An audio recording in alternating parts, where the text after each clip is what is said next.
Good evening, ladies, gentlemen, boys and girls. Welcome to day number 23 of the 25 press-ups for 25 days challenge in regards to PTSD awareness, post-traumatic stress disorder, any other mental health issues that may occur, panic attacks, stress, anxiety, depression. One thing I haven't said throughout all of this is that at some point during our lives, you're always going to get lows, right? I think that goes without saying. We've all had highs and lows. I've had lows. Of course I've had lows. It would be stupid of me to say that I haven't. Mental health wise though, I've always been pretty good. I haven't had many problems. But the two things that I think not everyone really knows about me. The first thing was, two incidents in my life of lows. That's what I was trying to get at, right? The first low, I suppose, was when I was young, really young. I can't remember exactly how young. I think I was like year 8 in school or something like that.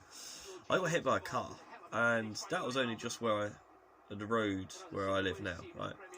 And it was a period of my life where my mum used to smoke a lot, and she wanted to quit. She went out on a Friday evening with my stepdad and the darts team, and they all went out to go play darts, right?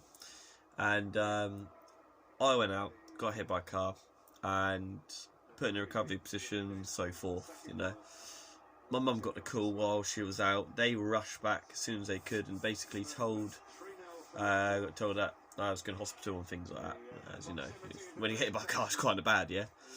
But I had it on my conscience, you know, because she just stopped smoking, and it impacted her to go back to it, you know. That's how I saw it anyway. That might not have been the case, but that was something that at the time I felt guilty of, and I was in a lot of pain, obviously. And it was just a really awkward time in my life, and I really didn't. I've always looked back at that moment and gone, you know what, that was quite difficult. It wasn't the hardest thing I've ever had to do in my life, but it certainly was a low.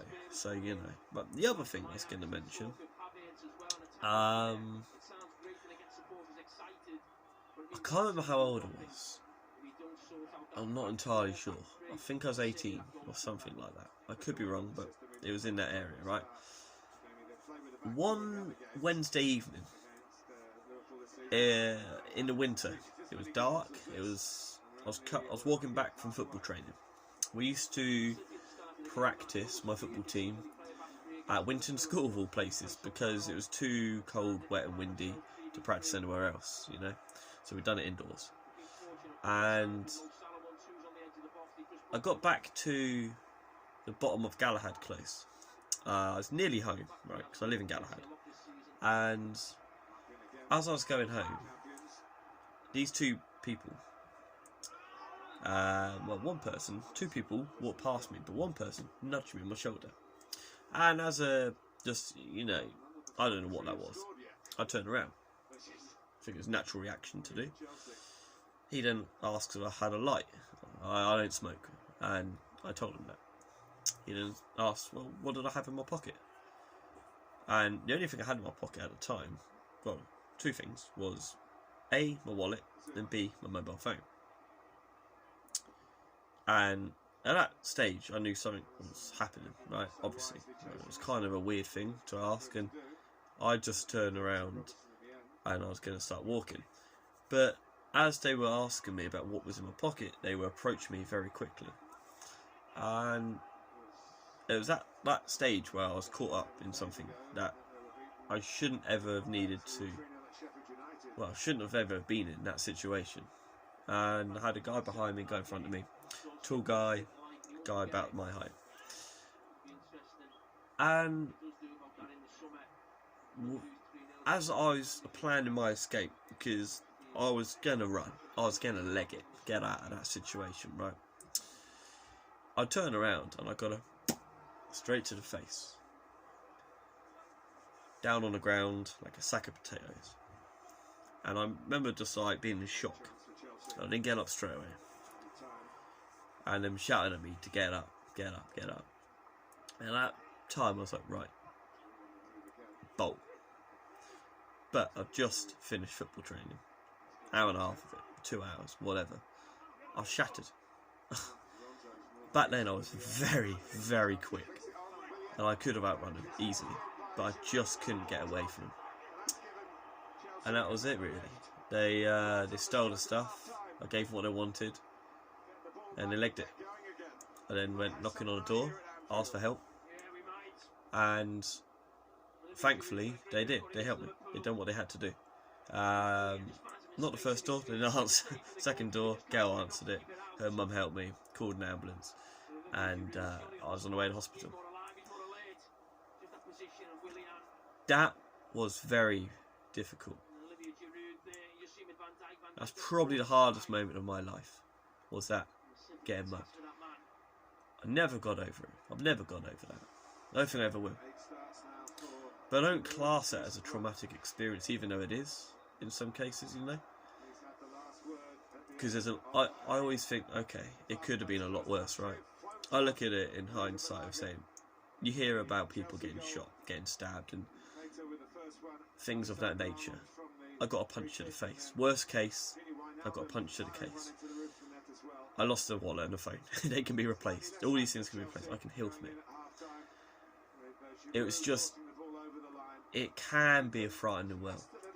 And you should never bottle up, ever, what your mind is going through, the challenges you may face. I'm more physical. I haven't had many mental health issues. Just physical things happen to me with them people around me helping me get through those times. A support network. I'm very blessed to have so many amazing people, friends and family, that have been able to support me and get me through those times. Because if I wouldn't have had that support, then I potentially would have had a much more, I was going to say like a more difficult sort of mindset, a more healthy mindset. I suppose that is kind of where I'm going with this, you know. So basically, any challenge you may well receive, ask for help if need be, or just talk to people. Even if you don't need help, just keep yourself socially active. And everything that you do going forward in your life, you will benefit from that. Otherwise, later down the line, you may not be such a sound mind. So look after each other. So yeah, a bit of a deep conversation, that. Something that I've never really spoke about much. Never really needed to. But I find that by telling you my story, or stories, that anyone out there shouldn't be afraid to say what they need to say. Okay, so this is going to be a long video. I know it's going to be a long video. Oh yeah, my nomination. I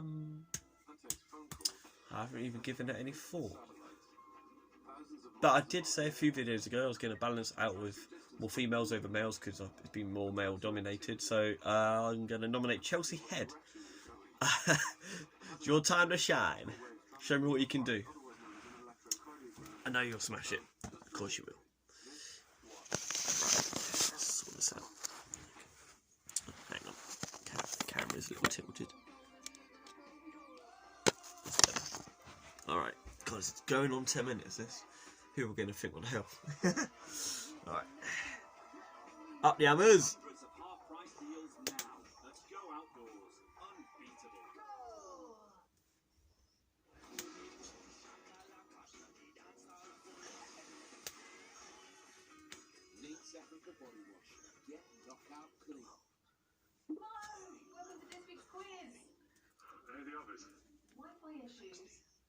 Anyway, first question.